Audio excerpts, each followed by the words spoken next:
ধন্যবাদ দিতে চাই যে আজকে আ একটি সপ্তাহ পরে তিনি আবার আমাদের সকলকে তিনি আম উপস্থিত হবার সেই সুযোগ করে দিয়েছেন। সেইজন্য আমি আসলে ঈশ্বরের কাছে অনেক কৃতজ্ঞ। কারণ হচ্ছে গিয়ে আমরা এরকম সময় আমরা পাই না। এবং আমাদের জীবনে আমরা মাঝে মধ্যে এরকম সময় আসলে আমরা ব্যয় করতেও চাই না। কিন্তু তারপরও ঈশ্বর আমাদেরকে আ সেই সুযোগ করে দিয়েছেন এবং তিনি আমাদেরকে আমি বলব যে পরিচালনা দান করে নিয়ে এসেছেন। এইজন্য আসলে ঈশ্বরের কাছে আমরা অনেকটাই কৃতজ্ঞ। তো ১ম এ আমি পিতা ঈশ্বরের ধন্যবাদ করতে চাই এবং আপনাদেরকেও ধন্যবাদ দিতে চাই যারা আজকে দূর-দূরান্ত থেকে আমাদের এই ক্লাসটাতে আপনারা যোগদান করেছেন সেজন্য আপনাদেরকে অসংখ্য, অসংখ্য ধন্যবাদ এবং আপনাদের যে আগ্রহ সেই আগ্রহের জন্য আসলে ধন্যবাদ। তো আমরা আজকে এই ক্লাসটা শুরু করব। আমাদের মাঝে সঞ্জয় দা উপস্থিত আছেন। তিনি প্রার্থনা করবেন এবং প্রার্থনা করে তিনি এই ক্লাসটা তিনি আজকে শুরু করবেন।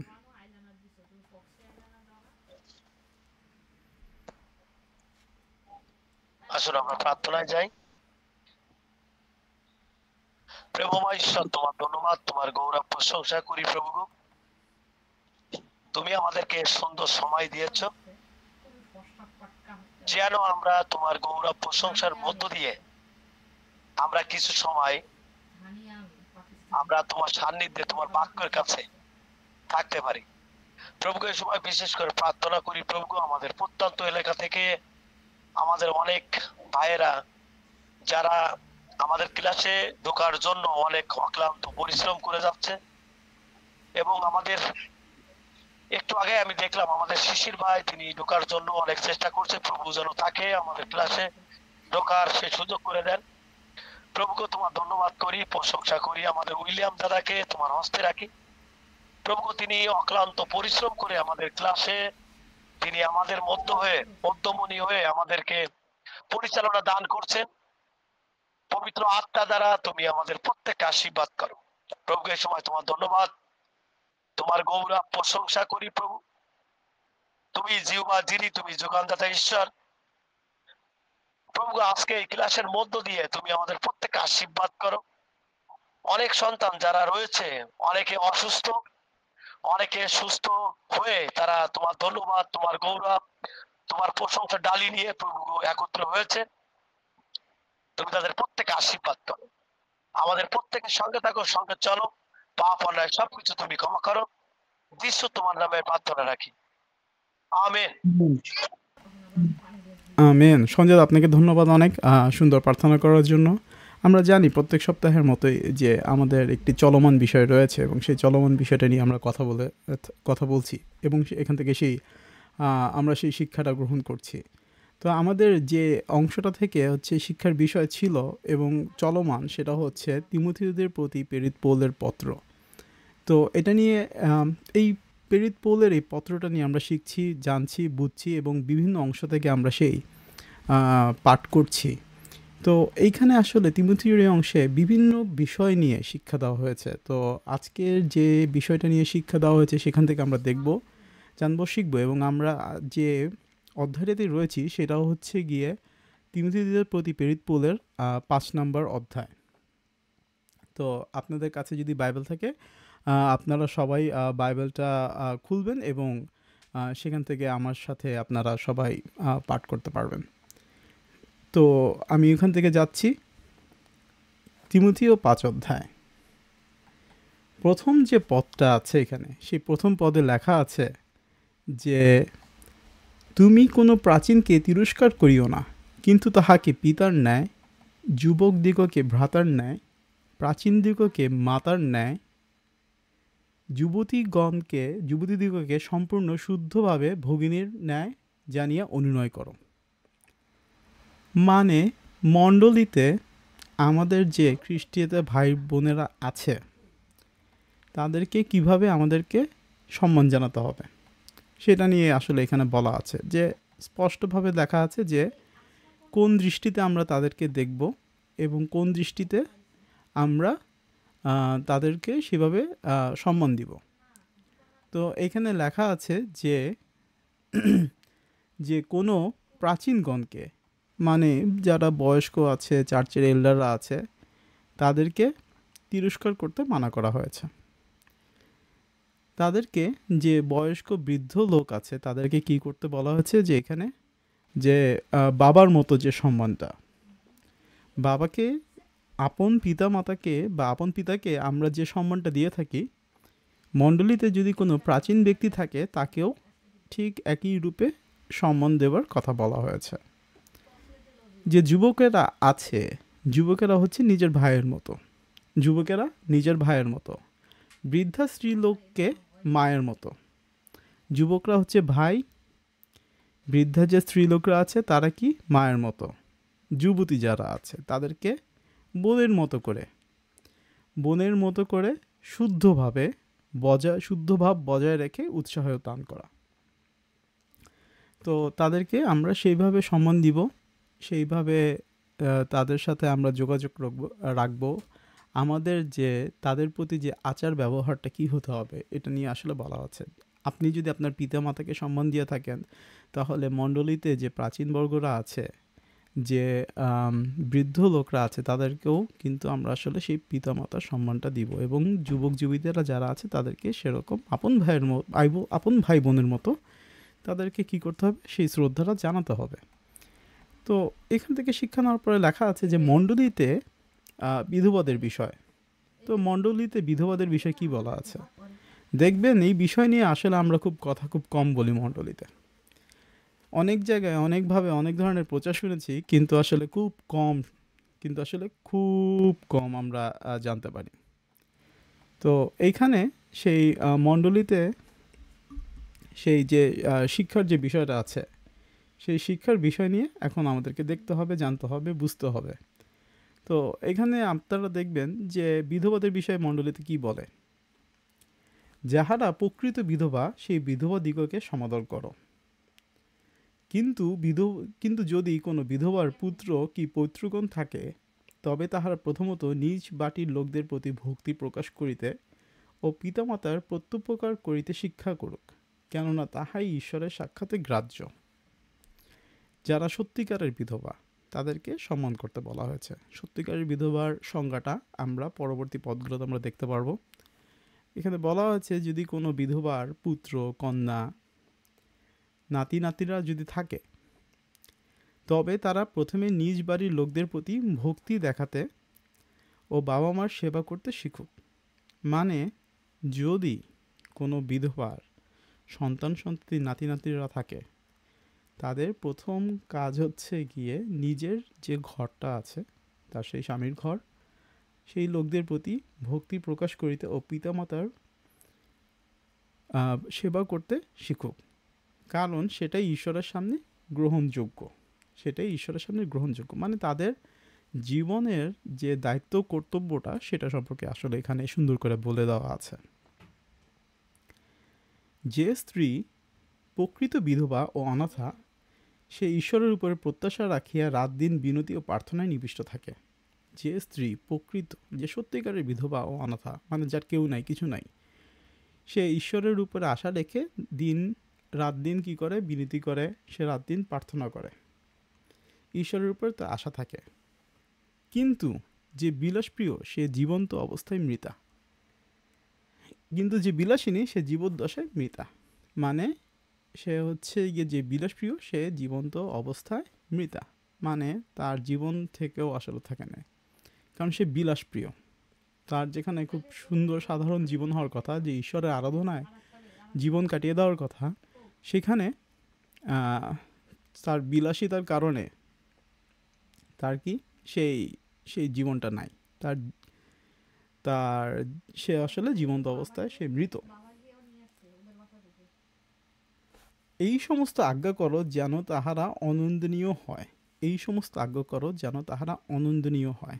কেন অনন্দনীয় হবে, কেন এই আজ্ঞাটা দেওয়া আছে, সেটা নিয়েও আসলে আমরা পরবর্তী পদগুলোতে আমরা আরও বিস্তারিত দেখতে পারবো।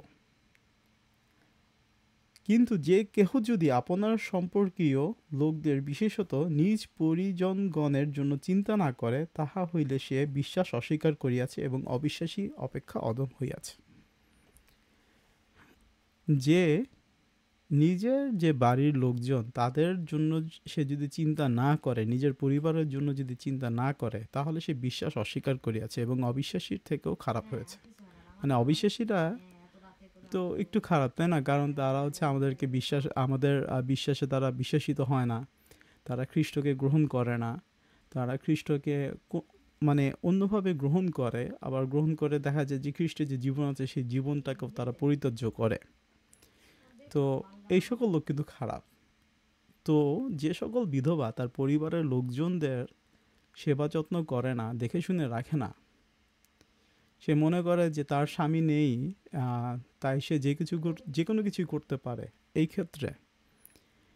ক্ষেত্রে দেখা যাচ্ছে যে তার অবস্থা, তার যে অবস্থা সব কিছু, সে সব বিশ্বাস ত্যাগ করেছে এবং তার অবস্থা অবিশ্বাসীর থেকেও খারাপ। মানে অবিশ্বাসী লোকরা যে পরিমাণ না খারাপ, সে তাদের থেকেও খারাপ। এখন যদি আমরা 9 পদ দেখি, তাহলে 9 পদে লেখা আছে যে বিধবা বলিয়া কেবল তাহাকেই গণনা করা হোক। বিধবা বলে শুধু তাকেই গণনা করা উচিত, যাহার বয়স 60 বৎসরের নিচে নয় ও যাহার একমাত্র স্বামী ছিল। মানে যার বয়স 60 বছরের নিচে না, মানে ষাটোর্ধ্ব যে কোনো নারী যার একমাত্র স্বামী ছিল, তাকেই বিধবা হিসেবে গণনা করার কথা বলা হয়েছে। এবং যাহার পক্ষে নানা সৎকর্মের প্রমাণ পাওয়া যায়, এবং যাহার পক্ষে নানা রকম ভালো কাজের প্রমাণ পাওয়া যায়। অর্থাৎ দেখেন এখানে কিছু ক্রাইটেরিয়া দেওয়া আছে। অর্থাৎ যদি সে সন্তানদের লালন পালন করিয়া থাকে, যদি অতিথি সেবা করিয়া থাকে, যদি পবিত্রদের পা ধুইয়া থাকে, যদি ক্লিষ্টদের উপকার করিয়া থাকে, যদি সমস্ত সৎকর্মে অনুসরণ করিয়া থাকে। মানে তাদের যে চারিত্রিক বৈশিষ্ট্যটা, সেটা এখানে কি কি বলা আছে দেখেন।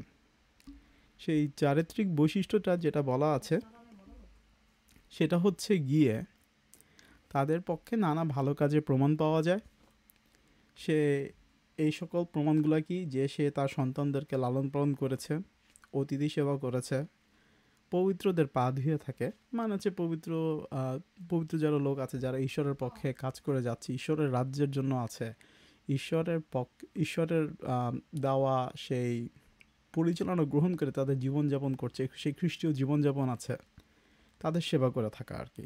যারা কষ্টে পড়েছে এমন লোকদের উপকার করে থাকে, যদি সব ভালো কাজের অনুসরণ করে থাকে, মানে যত ধরনের ভালো কাজ, যত ধরনের ভালো গুণাবলী থাকা দরকার, যদি সে সবগুলো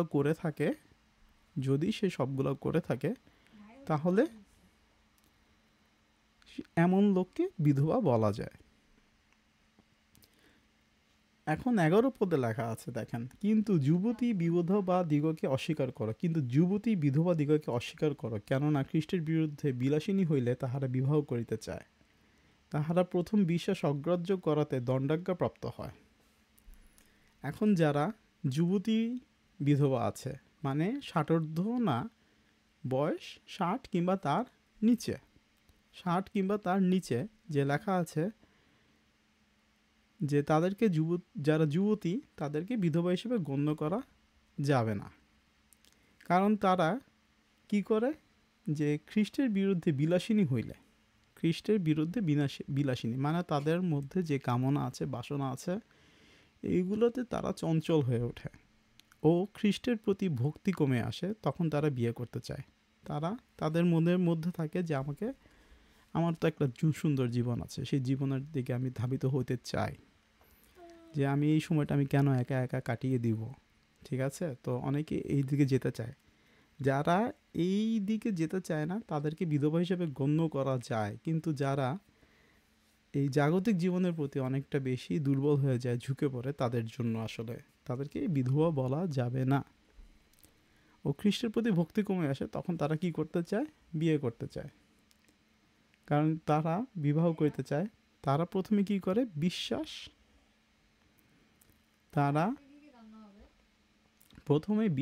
অগ্রাহ্য করাতে দণ্ডাজ্ঞা প্রাপ্ত হয়।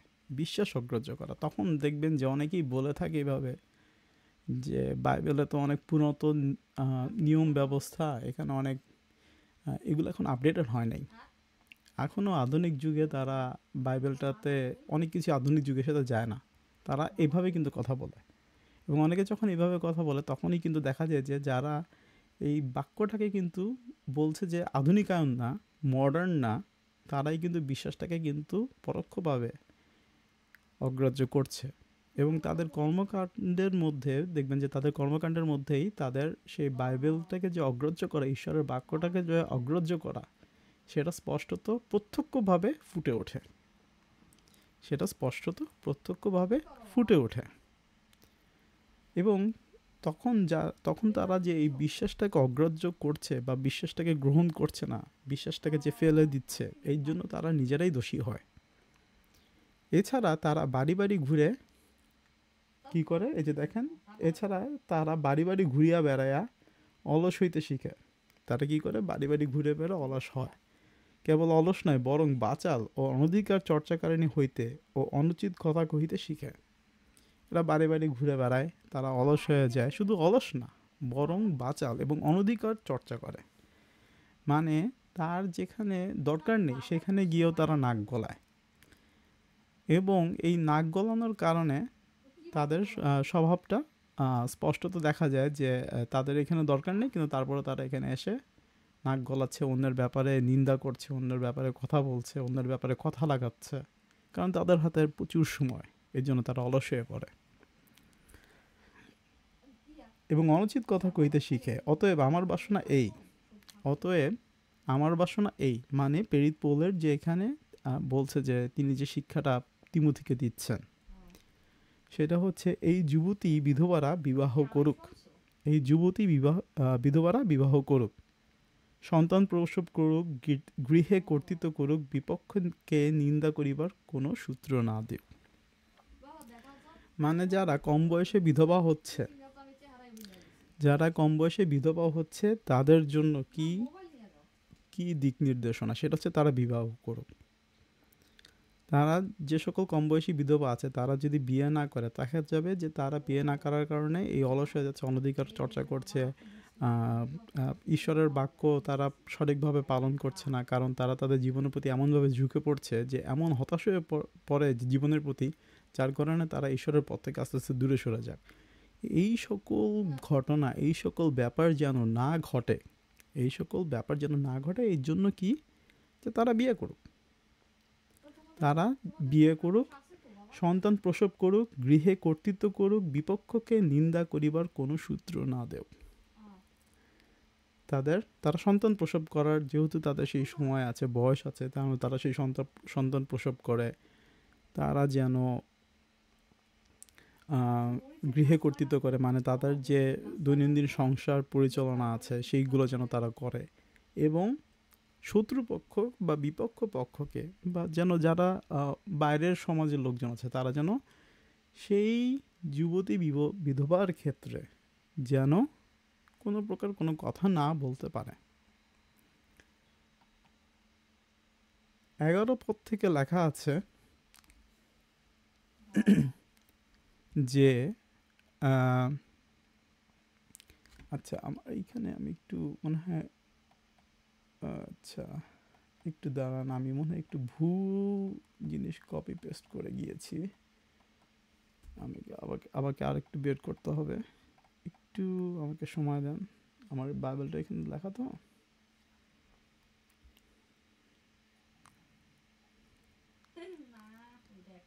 আচ্ছা হ্যাঁ ঠিক আছে। তো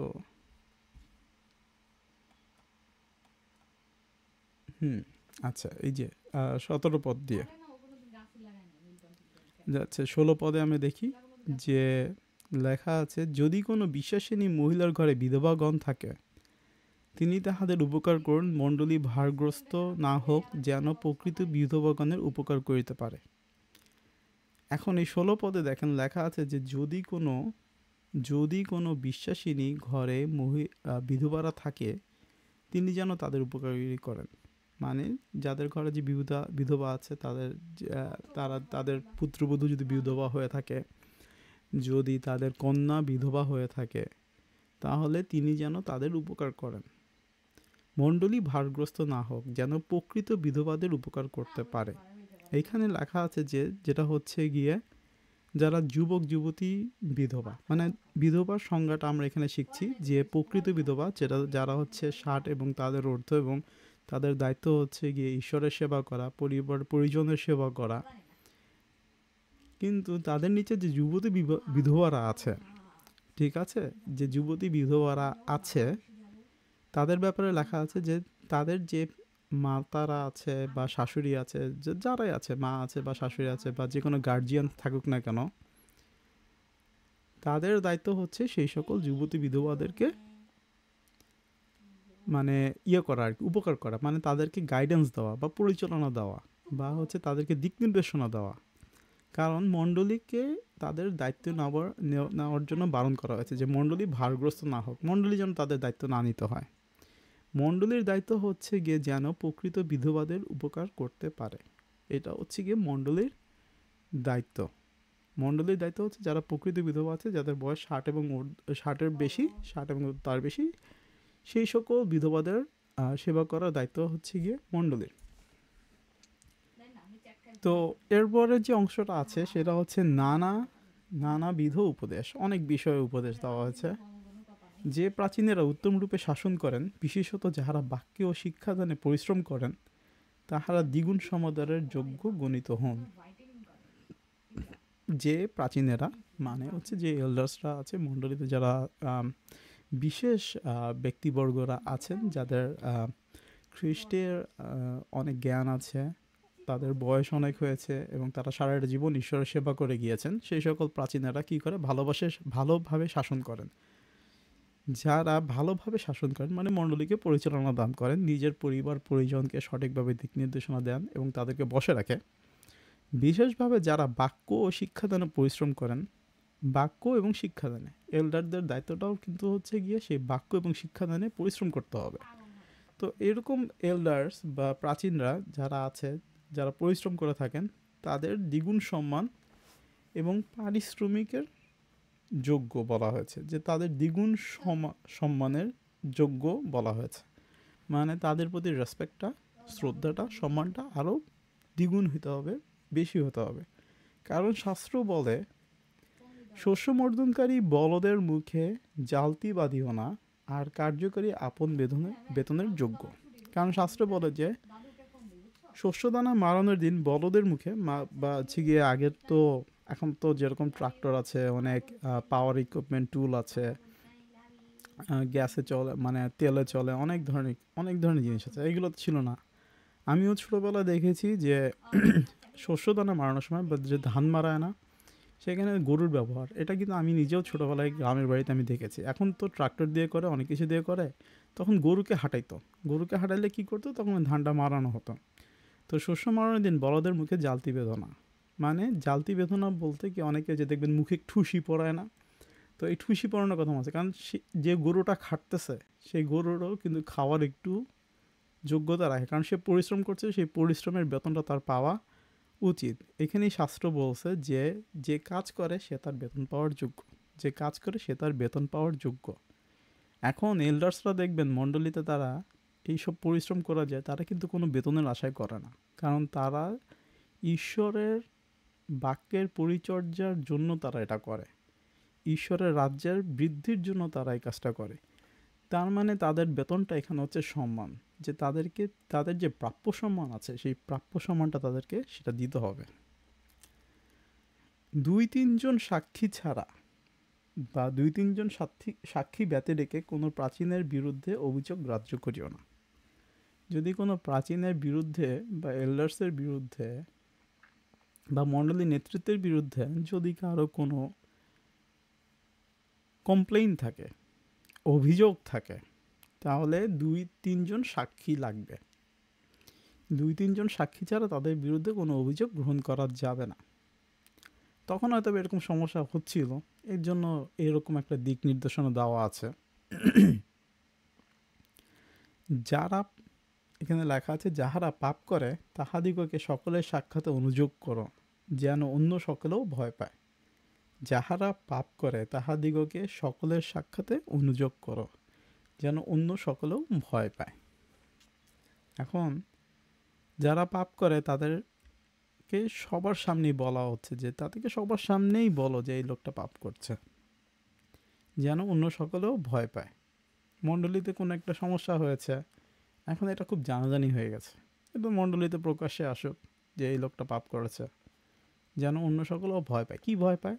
যে ঈশ্বরের রাজ্যে যে শাস্তিটা আছে সেই বাক্য অনুসারে যে প্রচারটা, সেটা যেন তারা জানতে পারে, বুঝতে পারে, এবং সেই অনুযায়ী যেন তারা সেই ভয়টা পায়, ঈশ্বরের রাজ্যের জন্য যে ভয়, যে না এই পাপটা করা যাবে না। যাহারা পাপ করে তাহাদের সকলে সাক্ষাৎ অনুযোগ করে যেন অন্য সকলেও ভয় পায়। আমি ঈশ্বরের খ্রিস্ট যিশুর ও মনোনীত দূতগণের সাক্ষাৎে তোমাকে এই দৃঢ় আজ্ঞা দিতেছি, তুমি পূর্ব ধারণা ব্যতি রেখে এই সকল বিধি পালন করো, পক্ষপাতের বশে কিছুই করিও না। প্রেরিত পৌল এখানে বলছে যে আমি ঈশ্বরের খ্রিস্ট যিশুর ও মনোনীত দূতদের সামনে তোমাকে এই আদেশ দিচ্ছি, তিমোথীকে এই আদেশ দিচ্ছে যে কারো কোনো পক্ষপাত না করে এই সমস্ত বিধি আজ্ঞা পালন করার জন্য। কারো কোনো পক্ষপাত করা না, যে আমি সমাজের ভয় এটা করলাম না, বা সমাজের অন্য 10টা মানুষ কি বলবে, বা তারা কি চিন্তা করছে। মানে জাগতিক কোনো ইনফ্লুয়েন্স বা জাগতিক কোনো কিছু যেন আপনার ছায়াটা যেন এই আপনার কাজের উপরে না পড়ে, তিমোথীর কাজের উপরে যেন না পড়ে, আমার কাজের উপরে যেন না পড়ে। আমি যেন কোনোভাবে যেন পক্ষপাত দুষ্ট না হই, যে আমি এর পক্ষ দিলাম এর জন্য আমি এই বিধিগুলো পালন করলাম না। আমি যেন সেই জাগতিকতার পক্ষটা না নিই, আমি যেন সেই ঈশ্বরের পক্ষেই থাকি, ঈশ্বরের পথেই থাকি, যেন এই সকল বিধি আমি যেন পালন করি। পক্ষপাতের বশে কিছুই করিও না। তারপরে যে লেখা আছে যে কাহারও উপরে হস্তার্পণ করিতে সত্তর হইও না, এবং অন্যের পাপের ভাগী হইও না, আপনাকে শুদ্ধ করিয়া রক্ষা করো। যে কাহারও উপরে হস্তার্পণ করিতে সত্তর হইও না, এখানে হস্তার্পণ করিতে বলতে কি বোঝানো হচ্ছে? যে অনেক সময় অনেকে আসে যে বলে যে পালক মশাই আমি তো এই কাজটা করতে চাই, তো আপনি দেখলেন যে এই কাজটা আসলে ঈশ্বরের বিধি মোতাবেক না, এই কাজটা আপনাকে এমন কিছু একটার জন্য অনুরোধ করা হচ্ছে, আপনার কাছে এমন কিছু একটার পারমিশন চাওয়া হচ্ছে যেটা আসলে ঈশ্বর মোতাবেক না, ঈশ্বরের বাক্য মোতাবেক না, এটা বাক্যের পুরোপুরি বাইরের একটি কাজ। এবং এই কাজটা করলে মনে হবে যে না, আপনি আসলে সেই জাগতিকতার ভারেই আপনি কাজটা করছেন, সেটাতে আত্মিকতা বলে কোনো কিছু নাই। এবং এই ক্ষেত্রে তাকে সমর্থন দেওয়া বা তাকে সেই আশীর্বাদ, অনেকে আসে বলে যে পালক মশাই একটু প্রার্থনা করে দেন, আমি এই কাজটা করতে যাচ্ছি। চিন্তা করে দেখেন, যে একটা সহজ উদাহরণ দেই, আমি এটা নিয়ে অনেক চিন্তা করে দেখেছি যে একটা খ্রিস্টান লোক কি মদের দোকান দিতে পারে কিনা। তো মদের দোকান দিলে সে কি করবে, যে সে পালককে ডেকে এসে কি বলবে যে পালক প্রার্থনা করে দেন যেন আমার বিক্রি বাট্টা বেড়ে যায় যে আমার বিক্রি বাট্টা বেড়ে যায়। এটা কি সম্ভব? ঠিক আছে, কারণ হচ্ছে গিয়ে সেই মদটা খাওয়া কিন্তু মানে নিজের শরীরের জন্য খারাপ। ঈশ্বর আমাদেরকে মদ্যপও হইতে মানা করছে। এখন সে যদি সেই মদের দোকান দিতে চায়, কিন্তু সে একজন নিজেকে খ্রিস্টান বলে দাবি করে, তাহলে তো অন্যকে মদ খাওয়াতে উৎসাহ দান করা কোনোভাবে, তাই না? তো এই জায়গাটা যে ব্যাপারটা, সেটা হচ্ছে যে বিক্রি বাট্টা বাড়ার জন্য তো অন্যদেরকেও মদ্যপ হইতে হবে। এই এলাকায় যদি, আপনার এলাকায় যদি 3000 মানুষ থাকে, 3000 মানুষের যদি আপনি মনে করেন যে আপনার কাছ থেকে আজকে 200 মানুষ মদ কিনছে, পরবর্তীতে যেন আপনার কাছ থেকে আরও 300 মানুষ মদ কেনে, যেন 500 মানুষ মদ কেনে, তার মানে আপনি কি মদ্যপও বাড়াতে চাচ্ছেন। তখন কিন্তু দেখা যায় যে এইটা খারাপ। এখন এসে আপনার কাছে প্রার্থনা চাইছে, আপনার কাছে আশীর্বাদ চাইছে, বলতেছে যে আমার জন্য প্রার্থনা করেন যেন আমার বিক্রি বাট্টা বেড়ে যায়, সেখানে কিন্তু হওয়া যাবে না। পরবর্তী যে অংশটা লেখা আছে, এবং অন্যের পাপের ভাগী হইও না, আপনাকে শুদ্ধ করিয়া রক্ষা করো। মানে আপনি এমন কিছুতে যোগ দিবেন না, এমন কিছুতে আপনি প্রার্থনা করে দিবেন না, বা এমন কিছুতে আপনার আশীর্বাদ বা আপনার সংযোগ থাকবে না যেটাতে আপনি অন্যের পাপের ভাগী হতে যাচ্ছেন। আপনাকে নিজেকে শুদ্ধ রাখতে হবে। শুদ্ধ রেখে আপনাকে নিজেকে রক্ষা করে যেতে হবে। এখন অবধি জল পান করিও না, কিন্তু তোমার উদরের জন্য তোমার বারবার অসুখ হয় বলিয়া কিঞ্চিৎ দ্রাক্ষারস ব্যবহার করিও। এখন লেখা আছে যে এখন অবধি শুধু জল পান করিও না, তোমার হজমের জন্য তোমার পেটের অসুখ এবং বারবার অসুখ হলে আঙ্গুর রস ব্যবহার করো। দ্রাক্ষার রসে কিন্তু যে আঙ্গুর রসের কথা বলা হয়েছে। এখন আপনারা যদি মনে করেন যে মদটা কিন্তু মদের ব্যাখ্যা কিন্তু আবার বাইবেল অনুভবে দেওয়া আছে, সেটা নিয়ে আমি একটা ক্লাস নিতে পারি যে কোন কোন ক্ষেত্রে মদের কথা লেখা আছে, কোন কোন ক্ষেত্রে সেই দ্রাক্ষা রসের কথা লেখা আছে, সেটা নিয়েও আমি একটা ক্লাস নিয়ে আপনাদেরকে আমি আরও বুঝাতে পারি। কোনো কোনো লোকের পাপ সুস্পষ্ট, বিচারের পথে অগ্রগামী, আবার কোনো কোনো লোকের পাপ তাহাদের পশ্চাৎগামী। সৎকর্ম তদ্রূপ সুস্পষ্ট, আর যাহা যাহা অন্যবিধ সেইগুলি গুপ্ত রাখিতে পারা যায় না। তো এখানে লেখা আছে যে কোনো কোনো লোকের পাপ স্পষ্টভাবে জানা যায়, তারা বিচারের পথে কি আগে আসে। যাদের পাপ সুস্পষ্টভাবে জানা যায় তারা বিচারের পথে আগে আসে। আবার কোনো কোনো লোকের পাপ তাদের পিছনে, সেটা পুরোপুরি বোঝা যায় না। তো ওই জিনিসটা কিন্তু আমাদেরকে ধরে নিতে হয় বা বুঝে নিতে হয়। তেমনভাবেই সৎ কাজ বা ভালো কাজ স্পষ্টভাবে জানা যায়। সৎ কাজ বা ভালো কাজ সেই স্পষ্টভাবে জানা যায়। যার যা অন্য বিষয় সেগুলো গোপন রাখতে পারা যায় না। ভালো কাজ কিন্তু সহজে গোপন রাখা যায় না, সেটা কিন্তু কোনো না কোনোভাবে বের হয়ে আসে। এবং কোনো কিছু দেখবেন যে যার এই পাপটা পশ্চাৎগামী, মানে যেটা হচ্ছে যাদের পাপটা হঠাৎ করে ধরা যায় না, বোঝা যায় না, আমি কিছুক্ষণ আগে যেটা বললাম যে তাদের পাপটা কিন্তু আসলে একসময় না একসময় ঠিকভাবে বোঝাই যায়, সেটা ধরা পড়েই। তো কোনো কিছুই আসলে গোপন রাখা যায় না। পাপও সামনে আসবে এবং ভালো কাজও সামনে আসবে। ভালো কাজ আমাদেরকে আরও বেশি করে সামনে আনতে হবে যেন আমাদের দেখে অন্যরা শিখে। তো এইখানে আমাদের সেই শিক্ষার ব্যাপারটা আছে।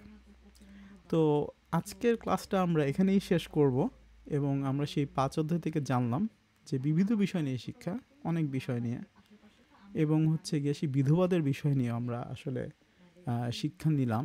তো আপনাদের যদি কারো কোনো প্রশ্ন থাকে তাহলে আপনারা সেই প্রশ্নটা আমাকে করতে পারেন।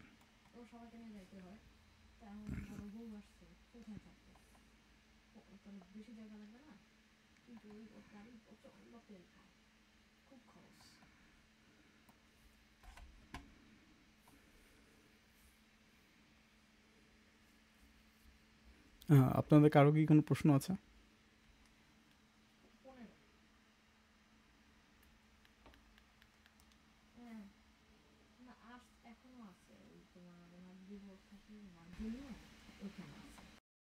সকলে বুঝতে পেরেছি, কারণ এখানে যারা আছে সকলে কিছু না কিছু ভাবে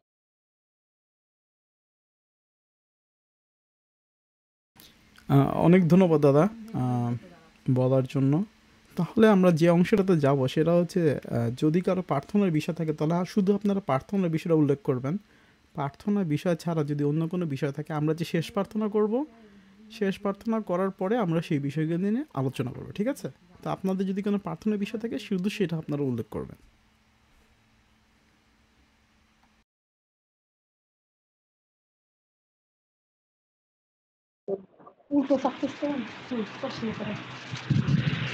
দাদা বলেন, দাদা বলেন আপনি। হ্যালো হ্যালো ও হ্যাঁ, না শোনা স্যার যাচ্ছে, কেমন আপনি তার বলেন। আপনি বলবেন না? ও আচ্ছা আচ্ছা, বলছি স্যার আমি ওই বিষয়টা বুঝতে পারিনি যে ওই সর্ষের দানার মতন আর ওই ঝালি গরু মুখে ঝালি দেওয়া রেডের, একটু দাদা আমাকে একটু বুঝাই বলুক। তো যে অংশটা নিয়ে আমরা আর কি দেখেছি, সেই অংশটা নিয়ে যদি আমি আবার একটু বলি, সেটা হচ্ছে গিয়ে ওকে, এটা হচ্ছে দাঁড়ান আমি পথটা বের করি, তারপর আমি বলতেছি।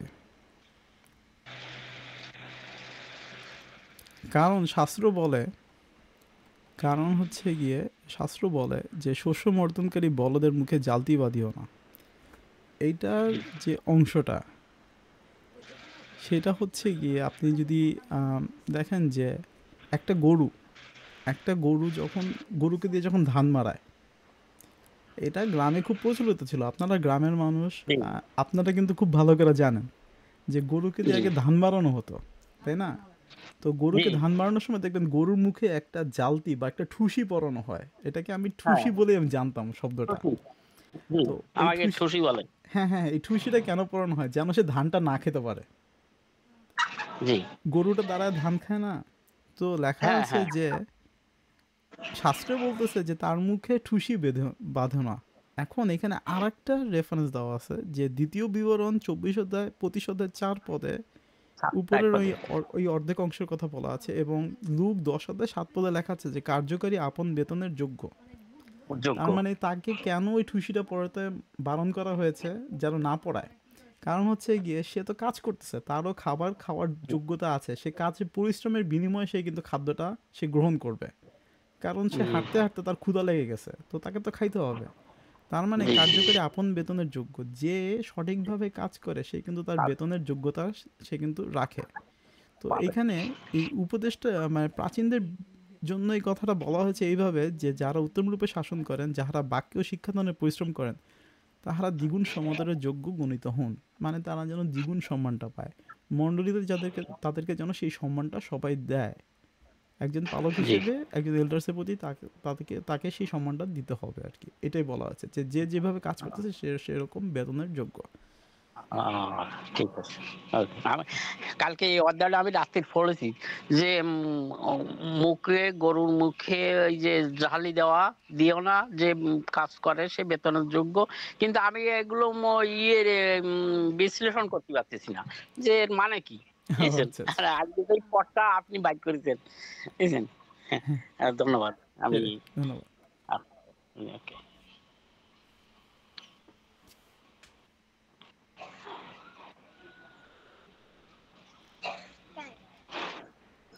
দাদা, সকলকে ধন্যবাদ জানাই।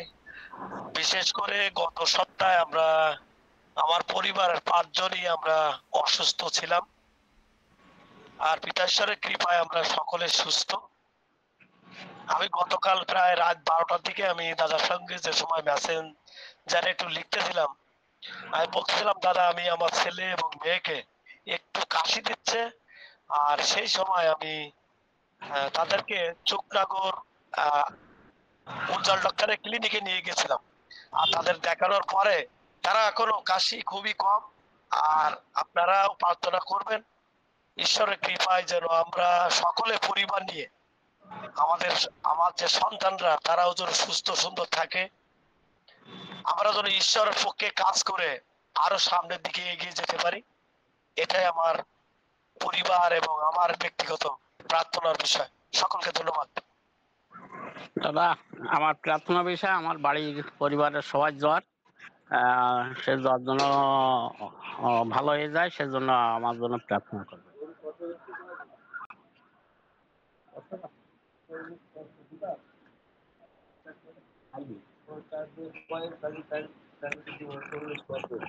তাকে ধন্যবাদ দিই যে ঈশ্বর আমাকে একটু সুন্দর একটি সময় দিয়েছেন, এর জন্য আমরা ঈশ্বরের কাছে চিরকৃতজ্ঞ।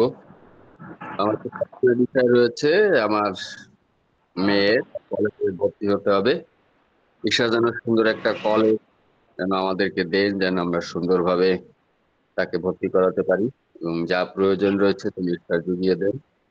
এবং আমরা পরিবারগত ভাবে আমরা ভালো আছি, ঈশ্বরের কাছে কৃতজ্ঞ। ঈশ্বর আমাদেরকে ভালো রেখেছেন, সুস্থ রেখেছেন।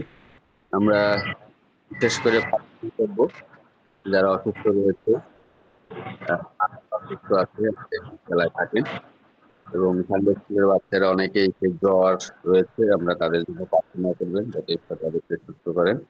আরেকটি বিশেষভাবে প্রার্থনা করবেন বাংলাদেশের জন্য। বাংলাদেশের পরিস্থিতি খুবই খারাপ, হয়তো আমরা বুঝতে পারছি না, কিন্তু আমরা যারা বড়রা রয়েছি আমরা বুঝি যে আসলে বাংলাদেশের যে পরিস্থিতি আগের মতো নেই। আপনারা বিশেষভাবে প্রার্থনা করবেন বাংলাদেশের জন্য, যেন সুন্দরভাবে যেন এই বাংলাদেশ আবার আগের মতো যেন পরিচালিত করতে পারে। ধন্যবাদ।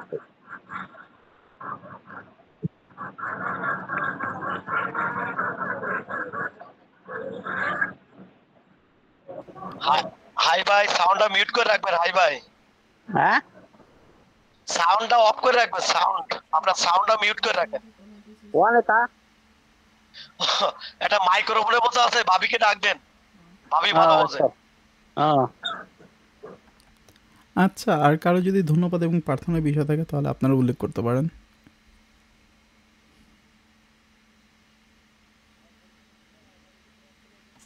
আমার গ্রামে তো সমস্ত বাড়ি জল চার, আর আমার পারিবারিক একটু অসুস্থ সকলে, আমার অ্যালার্জিরও সমস্যা আছে, এই বিষয়ে একটু প্রার্থনা করবেন সবাই।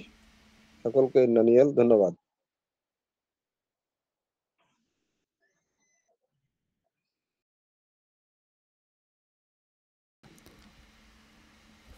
আর কারো যদি ধন্যবাদ এবং প্রার্থনার বিষয় থাকে তাহলে আপনারা তুলে ধরতে পারেন।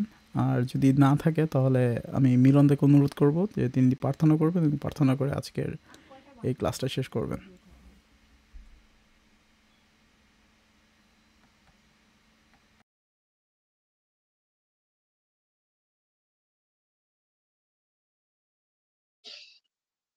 আর যদি কারো কিছু প্রার্থনা ধন্যবাদের বিষয় না থাকে তাহলে আমরা প্রার্থনায় যাই।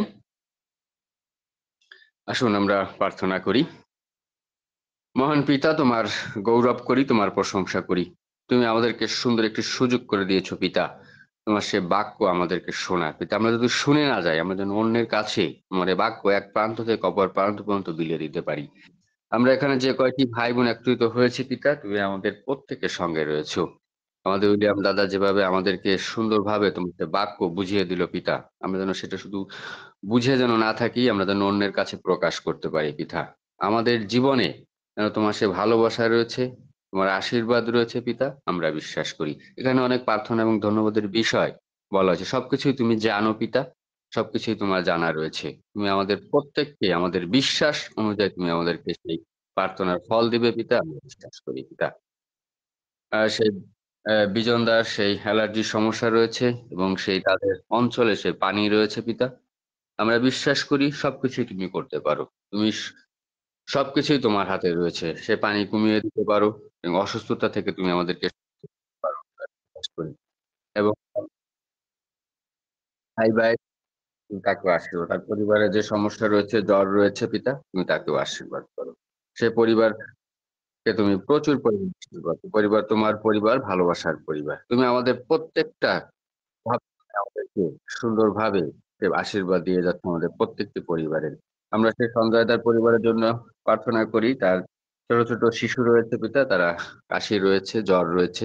তুমি সেই সন্তানদেরকে আশীর্বাদ করো। আমরা বিশ্বাস করি আমরা তাদের সেই রোগ থেকে তুমি তাদেরকে মুক্ত করবে। তাদের যে কষ্ট রয়েছে, ব্যথা রয়েছে, প্রত্যেকটি বিষয় থেকে তুমি তাদেরকে সাহায্য করবে পিতা। আমরা শুনে আবার তোমার ধন্যবাদ, তোমার গৌরব, তোমার প্রশংসা করতে পারবো পিতা। আমরা বিশ্বাস করি তুমি আমাদের প্রত্যেককে আশীর্বাদ করছো পিতা। আমরা প্রার্থনা করি সে মায়াতির জন্য, তার একটা কলেজ, ভালো কলেজের প্রয়োজন রয়েছে পিতা। আমরা বিশ্বাস করি তুমি সে কলেজ জুগিয়ে রেখেছো পিতা। সুন্দরভাবে তাকে ভর্তি করাতে হবে। ভর্তি করাতে যে সমস্ত অর্থের দরকার রয়েছে, অনেক কিছু কাগজপত্রের দরকার রয়েছে, সবকিছুই জুগিয়ে দেবে পিতা, আমরা বিশ্বাস করি পিতা। এবং পরিবারগতভাবে আমরা ভালো আছি, সুস্থ আছি, এজন্য তোমার কাছে চিরকৃতজ্ঞ পিতা। আমরা বিশেষ করে প্রার্থনা করি এই বাংলাদেশের জন্য পিতা। বাংলাদেশের পরিস্থিতি খুবই খারাপ। বাংলাদেশ এখন নিয়ন্ত্রণের বাইরে পিতা। যারা পরিচালনা করছে তারা সঠিকভাবে পরিচালনা করতে পারছে না, তারা ব্যর্থ হচ্ছে পিতা। তুমি যোগ্য যে রয়েছে পিতা, তাকে তুমি এ বাংলাদেশের কাছে তাকে তুমি তুলে ধরো, তার হাতে তুমি সেই বাংলাদেশকে রাখো পিতা, যেন সুন্দরভাবে আগের মতো যেন বাংলাদেশ পরিচালিত হতে পারে, যেন সুন্দরভাবে আমরা আবার বাংলাদেশে বসবাস করতে পারি। তা এখন বাংলাদেশের ভয়াবহ অবস্থা, মারামারি, চুরি, ডাকাতি, ছিনতাই অনেক বেড়ে গেছে পিতা, যেন সুন্দরভাবে আমরা জীবনযাপন করতে পারি।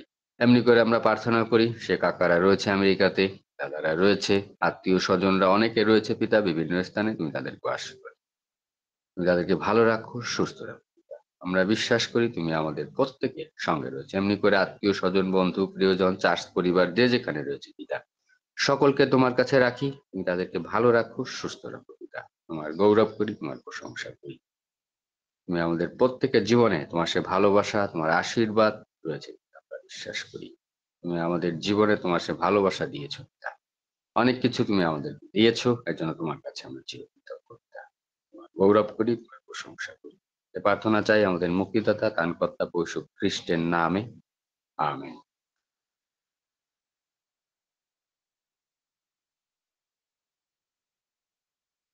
তো আপনাদের সকলকে ধন্যবাদ। আগামী সপ্তাহে আবার দেখা হবে সকাল 9টায় বাংলাদেশ সময়।